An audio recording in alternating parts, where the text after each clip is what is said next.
Good morning students, welcome to 12th standard economics 8th lesson. Okay, so நம்ம என்ன lesson discuss பண்ணிட்டு இருக்கோம்? 8th lesson international economic organization. Okay, so இந்த lessonல நம்ம already என்னென்ன discuss பண்ணிட்டு இருக்கோம்? Important international economic organization like IMF, World Bank and WTO. சரியா? so IMF ஓட எப்ப அதை establish பண்ணாங்க, அதோட important objectives என்ன, அதோட functions என்னென்ன அப்படிங்கறத discuss பண்ணோம். அதை follow பண்ணி World Bank IBRD அப்படிங்கிற World Bank ஓட main objectives என்ன, establishment எப்ப அப்படின்னு பார்த்தோம், அதோட important functions என்னென்ன அப்படிங்கறத describe பண்ணோம். ஓகேவா? so last classல பாத்தீங்கன்னா what you mean by WTO, World Trade Organization. okay, so அதை எப்ப establish பண்ணாங்க, அதோட main objectives என்னென்ன அப்படிங்கறத last classல நம்ம discuss பண்ணோம். சரியா? so today's class we are going to discuss about the concept of WTO agreements. okay, World Trade Organization அப்படிங்கிற அந்த trade organizationக்கான என்னென்ன important agreements இருக்கு அப்படிங்கறத இப்போ நம்ம பிரீஃபா பார்க்க போறோம். சரியா? so அப்ப மியூச்சுவலா இந்த WTOல இருக்கிற மெம்பர் countries எல்லாமே இந்த அக்ரிமெண்ட் பிரகாரம் தான் அவங்களோட ஒர்க்கை வந்து ரன் பண்ணணும். சரியா? அதுக்காக தான் இந்த அக்ரிமெண்ட்ஸ் எல்லாம் கொண்டு வந்திருக்காங்க. சரியா? so இது எல்லாமே வெரி வெரி இம்பார்ட்டன்ட் பாயிண்ட்ஸ், கொஞ்சம் தெளிவா நோட் பண்ணிக்கோங்க. ஓகே, அதில் ஃபஸ்ட்டு WTO அக்ரிமெண்ட் என்ன அப்படின்னு பார்த்தீங்கன்னா ட்ரிப்ஸ் அப்படின்னு சொல்லுவோம். ஓகேவா? ஸோ இதோட ஃபுல் ஃபார்ம் என்னடா? Trade related intellectual property rights. Okay, so ட்ரிப்ஸோட ஃபுல் ஃபார்ம் என்னடா? Trade related intellectual property rights, அதாவது அறிவு சார்ந்த சொத்துரிமை அப்படின்னு சொல்லுவாங்க. அப்படின்னா என்ன அப்படின்னா, நம்மளோட ட்ரேட்மார்க் அப்படின்னு சொல்லுவோம் இல்லையா, காப்பி ரைட்ஸு, நம்மளோட சொத்து உரிமை, பதிப்புரிமை அப்படின்னு சொல்லுவோம் இல்லையா, ஸோ அந்த மாதிரி copy rights, trademark, patent right, காப்புரிமை அப்படின்னு சொல்லுவோம். சரியா? அடுத்தது ஜாகிரபிக்கல் இண்டிகேஷன், நம்மளோட trade secrets, industrial designs. Okay, so இது ரிலேட்டடாக பிட்வீன் த கண்ட்ரீஸ்குள்ளே நம்ம அக்ரிமெண்ட் போடுறது என்னன்னு சொல்கிறோம்? ட்ரிப்ஸ் அப்படின்னு சொல்கிறோம். சரியா? ஸோ இதை இப்போ ப்ரீஃபாக பார்க்கலாம் பாரு. The intellectual property rights it includes copy rights, trademark, patent right, geographical indications, trade secrets, industrial designs, etc. So TRIPS agreement provide for granting product patents instead of process patent. So the period of protection will be 20 years of patent right, 50 years of copyrights, 7 years of trademark and 10 years for layout designs. So as a result of TRIPS, the dependence of less developed countries on advanced countries for seeds, drugs, fertilizers and pesticides has increased. So farmers are depending on the industrial firm for their seeds. Okay va? So according to the TRIPS, இந்த ட்ரிப்ஸோட important agreement என்ன அப்படின்னு பார்த்தீங்கன்னா, அதாவது அந்த product patent instead of process patent. ஓகேவா? அந்த குட்ஸுக்கான pattern ரைட்டை, அந்த ப்ராசஸுக்கான பேட்டன்ட்டை உற்பத்தி செய்யும் முறை. ஓகே, ஸோ ப்ராசஸ் பேட்டன் அப்படிங்கிறது நம்மளோட உற்பத்தி செய்கிறது. ஓகேவா? பட் ப்ராடக்ட் பேட்டன் அப்படிங்கிறது அந்த குட்ஸுக்கான பேட்டன். ஓகேவா? ஸோ இது ரெண்டுக்கு தேவையான அக்ரிமெண்ட்டை ப்ரொவைட் பண்ணி கொடுக்கறதாம். எதிலிருந்து? ஒரு ப்ராடக்டை ப்ராசஸ் பண்ணுற பேட்டர்ன்லேருந்து அது ஃபினிஷ்டு ப்ராடக்டாக மாற்றினதுக்கப்புறம் இருக்கிற பேட்டனுக்கான என்ன சொல்லலாம், அக்ரிமெண்ட்டை வந்து கேரண்டி பண்ணி கொடுக்கறதுக்கு பேர் தான் என்னது? ட்ரிப்ஸ் அப்படின்னு சொல்லலாம். சரியா? அப்போ அந்தந்த கண்ட்ரி, இப்போ நம்ம கண்ட்ரியில் இந்த குட்ஸை நம்ம ஃபினிஷ்டு ப்ராடக்டாக ப்ரொடியூஸ் பண்ணோம் அப்படின்னா, ஓகே, அதுக்கான ட்ரேட்மார்க் வந்து நம்ம மேலே வந்து நம்ம என்ன பண்ணி வச்சுக்கலாம்? ரெஜிஸ்டர் பண்ணி வச்சுக்கலாம், பதிவு பண்ணி வச்சுக்கலாம். ஓகேவா? ஸோ அந்த மாதிரி இதுக்கு எப்படியான ப்ரொடெக்ஷன் கொடுக்குறாங்க அப்படின்னு பார்த்தீங்கன்னா, பேட்டன் ரைட்டுக்கு, காப்புரிமைன்னு சொல்லுவாங்க இல்லையா, பேட்டன் ரைட்டுக்கு 20 இயர்ஸும், காப்பி ரைட்ஸ், இது என்னோட ப்ராடக்ட் அப்படின்னு நான் காப்பி ரைட்ஸ் வாங்கி வச்சுக்கிட்டா எவ்வளோ வருஷம் வச்சுக்கலாம்? 50 இயர்ஸ் அப்படின்னு வச்சுக்கலாம். ஓகேவா? ஸோ காப்பி ரைட்ஸுக்கு 50 இயர்ஸும், ட்ரேட்மார்க், இந்த பிராண்ட் மார்க் மாதிரி ட்ரேட்மார்க் இருக்கும் இல்லையா, முத்திரை அப்படின்னு சொல்லுவாங்கள்ல, அந்த ட்ரேட்மார்க்குக்கு 7 இயர்ஸும்.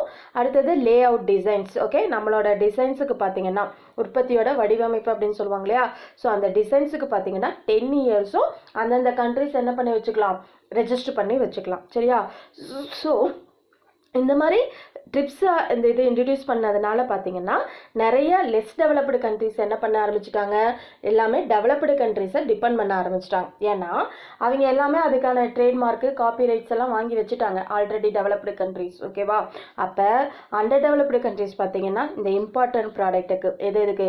சீட்ஸுக்கு, ட்ரக்ஸ்னா என்னடா, மாத்திரை, அந்த இதெல்லாம் கூட இல்லை, மெடிசன்ஸ், ஃபர்டிலைசர், பெஸ்டிசைட்ஸ். ஓகேவா? இதுக்கெல்லாம் பார்த்தீங்கன்னா they can mostly depends on the developed countries. அந்த அண்டர் டெவலப்டு கண்ட்ரீஸ் எல்லாம் யார் டிபெண்ட் பண்ணி இருந்தாங்க அப்படின்னா டெவலப்டு கண்ட்ரீஸை வந்து டிபெண்ட் பண்ணி இருந்தாங்க. ஓகேவா? அடுத்தது பார்த்தீங்கன்னா ட்ரிம்ஸ். ஓகே, அடுத்தது என்னடா? TRIMS, agreement on trade related investment measures. இதோட ஃபுல் ஃபார்ம் என்னடா? Trade related investment measures. ஓகேவா? ஸோ இந்த அக்ரிமெண்ட் எதுக்காக போட்டாங்க அப்படின்னு பார்த்தீங்கன்னா, TRIMS are related to conditions or restriction in respect of foreign investment in the country. ஓகேவா? இப்போ நம்ம அதர் கண்ட்ரிஸ் வந்து நம்ம கண்ட்ரியில் வந்து இன்வெஸ்ட்மெண்ட் போட்டாங்க அப்படின்னா அந்த அதர் கண்ட்ரிஸோட இதை வந்து ப்ரொடெக்ட் பண்ணுறதுக்காக, அந்த இன்வெஸ்ட்மெண்ட்டை வந்து ப்ரொடெக்ட் பண்ணுறதுக்காக, அந்த ரெஸ்ட்ரிக்ஷனை வந்து குறைக்கிறதுக்காக கொண்டு வந்த அக்ரிமெண்ட்டுக்கு பேர் தான் என்னடா? Trade related investment measures. ஓகேவா?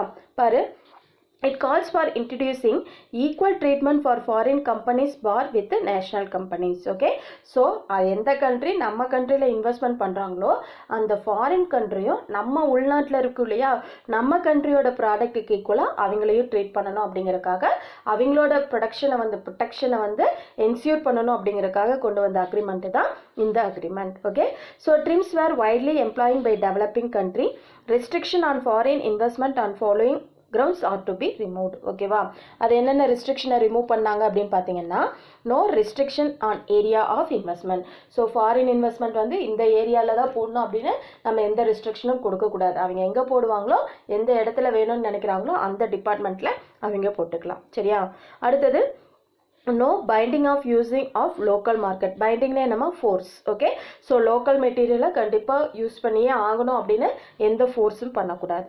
அடுத்தது, நோ மேண்டரிட்டி எக்ஸ்போர்ட்ஸ். ஓகேவா? அதாவது கட்டாயமாக நிபந்தனை விதிக்கக்கூடாது, இப்படி தான் பண்ணணும், எக்ஸ்போர்ட்டு தான் பண்ணணும், எக்ஸ்போர்ட் பண்ணக்கூடாது, இம்போர்ட் பண்ணணும் அப்படிங்கிற அந்த எந்த ரெஸ்ட்ரிக்ஷனும் வந்து அவங்களுக்கு கொடுக்கக்கூடாது. ஓகேவா? அடுத்தது, நோ ரெஸ்ட்ரிக்ஷனாக repatriation of royalty. Okay, so ரெப்டேரியேஷன்னா என்னமா? அவங்க நாட்டுக்கு எடுத்து செல்றது. ஓகே, ஸோ இங்கே இன்வெஸ்ட் பண்ணி இதில் கிடைக்கிற ராயல்ட்டியை, உரிமை தொகையை அதர் கண்ட்ரீஸ்க்கு எடுத்துகிட்டு போகக்கூடாது அப்படின்னு சொல்லி எந்த ரெஸ்ட்ரிக்ஷனும் கொடுக்கக்கூடாது. ஓகேவா? அடுத்தது, டிவிடெண்ட், இன்ட்ரெஸ்ட் எக்ஸெட்ரா எல்லாத்தையும். No trade balancing requirement, that means import not exceeding export. So இந்த இதை வந்து அவங்க இன்ஸ்ட்ரக்ட் பண்ணக்கூடாது. ஓகேவா?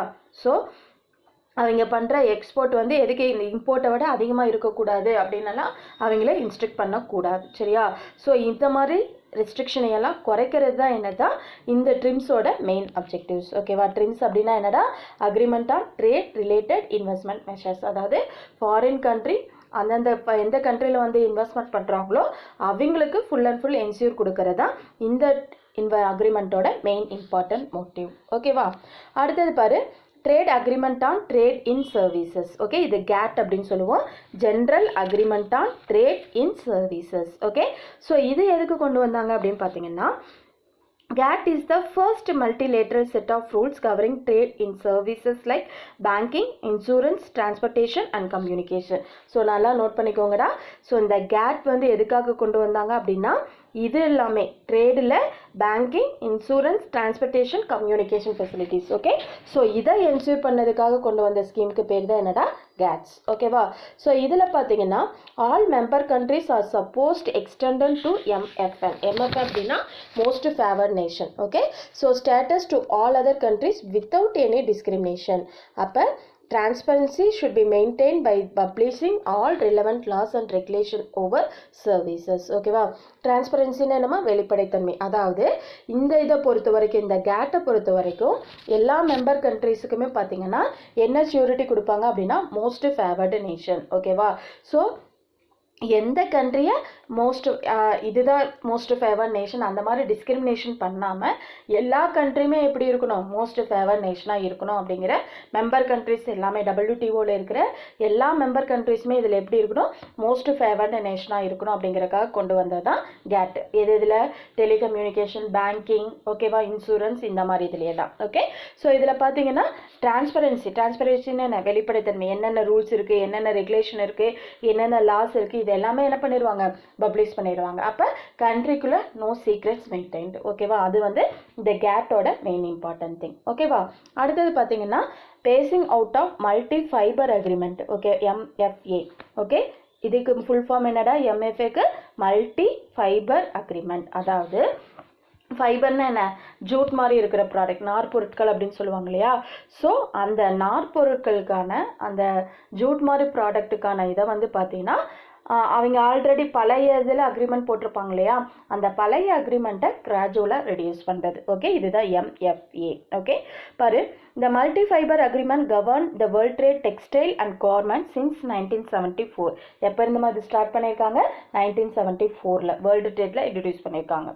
It exposed quotas on export of textile by developing nation to the developed countries. Okay, so இந்த மாதிரி ப்ராடக்டை ஓகேவா, இப்போ டெவலப்பிங் கண்ட்ரீஸில் தான் மேக்ஸிமம் டெக்ஸ்டைல் கார்மெண்ட்ஸ், இப்போ இந்தியாவிலேருந்து யூஎஸ்ஏக்கு வந்து நம்ம என்ன பண்ணுறோம், இதை வந்து எக்ஸ்போர்ட் பண்ணுறோம் அப்படின்னா இதுக்கான கோட்டாவை வந்து ஃபிக்ஸ் பண்ணுறது. கோட்டானா என்னமா, இவ்வளோக்கு மேலே தாண்டக்கூடாது, ஒரு ஃபிக்ஸ்டு அமௌண்ட், பங்கு அப்படின்னு சொல்லுவோம் இல்லையா, இவ்வளோ பங்குக்கு மேலே நம்ம என்ன பண்ணக்கூடாது, எக்ஸ்போர்ட் வந்து பண்ணக்கூடாது அப்படிங்கிற ஒரு இதை வந்து கொண்டு வருது. Okay, but this quota system was to be phased out of over a period of 10 years.